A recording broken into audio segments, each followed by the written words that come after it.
Hello friends, welcome to my channel. और किदा चंगे? चलो खुश रहो ते मस्त रहो।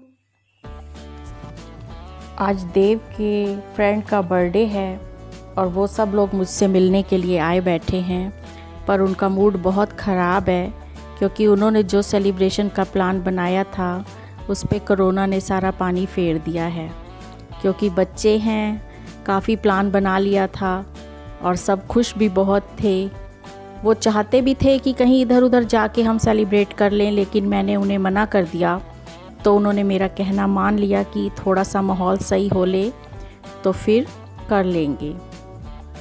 तो अब वो सारे जने आए बैठे हैं हमारे घर और काफ़ी टाइम बैठे रहे, बातें करते रहे, क्योंकि बच्चे ही हैं और मुझे भी अपनी माँ का ही दर्जा देते हैं, बहुत प्यार करते हैं। मूड तो उनका ऑफ हो ही चुका था कि कोरोना की वजह से सारा प्लान ऑफ हो चुका था, पर मैंने कहा कि कोरोना सही हो जाएगा तो दोबारा से आप प्लान बनाना और सेलिब्रेट करना। तो वो लोग मान गए और काफ़ी देर बैठे रहे, मिलते रहे, बातें करते रहे। और आज मैं बनाने वाली हूँ शाही टुकड़ा। तो उसके लिए मैं पहले रबड़ी बनाऊँगी।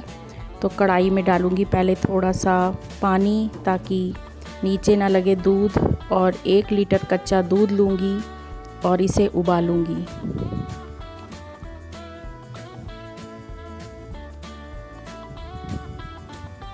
और इसको हाई फ्लेम पर ही रख के उबालूँगी ताकि इसकी मलाई जल्दी जल्दी आएगी, तो उसे मलाई को साइड में करती जाऊँगी। और अब इसके साइड में मैं थोड़ा सा देसी घी लगाऊंगी ताकि ऊपर तक जो मलाई आए वो इस कढ़ाई से ना चिपक जाए।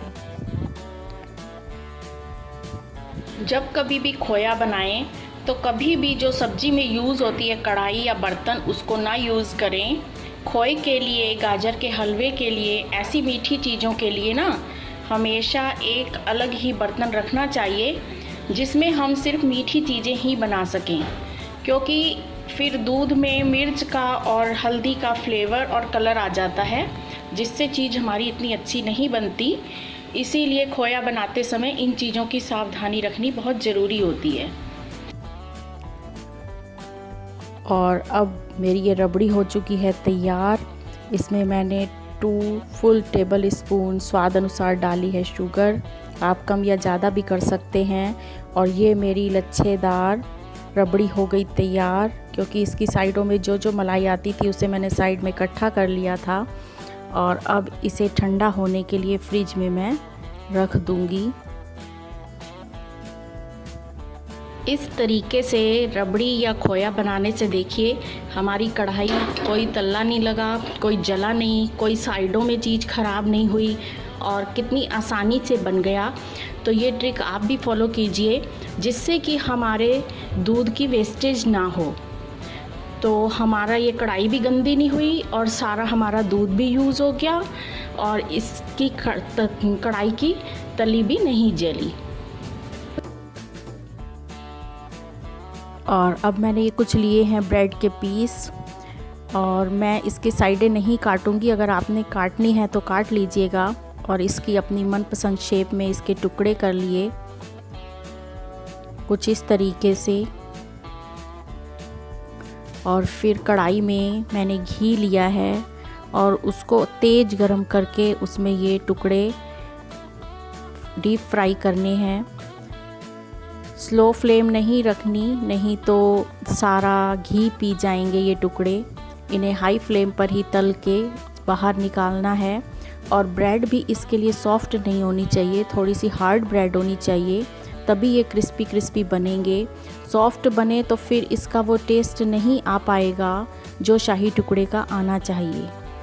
और कुछ इस तरीके से मैंने सारे टुकड़े डीप फ्राई कर लिए।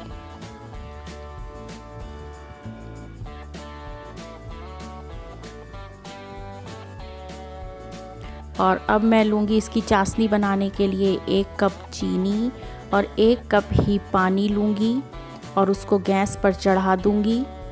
और इसकी चाशनी हमने 1 तार या 2 तार की नहीं बनानी है। बस चीनी जब हमारी मेल्ट हो जाएगी तो उसके 1-2 मिनट तक ही इसको पकाना है। और चेक कर लेना है कुछ इस तरीके से।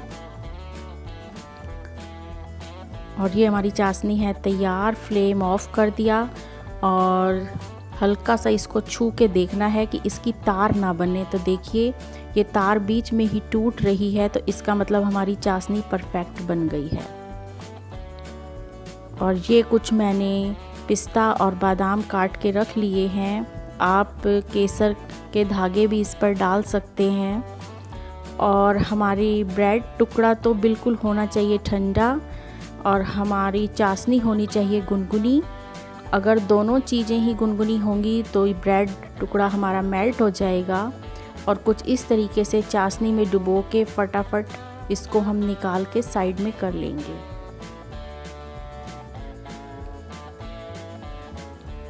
और हमारी जो रबड़ी है वो 1 घंटे के लिए मैंने फ्रिज में रख दी थी और वो काफ़ी ठंडी हो चुकी है।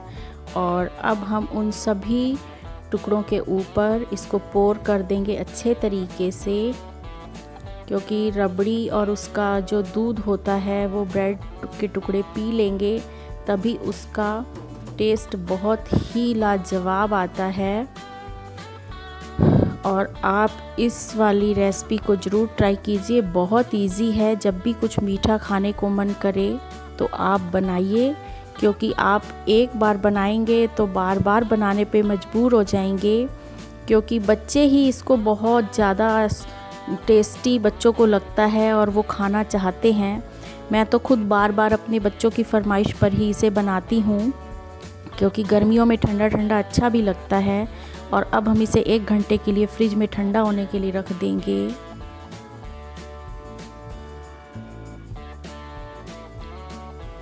और 1 घंटे बाद हमारा ये शाही टुकड़ा हो गया तैयार।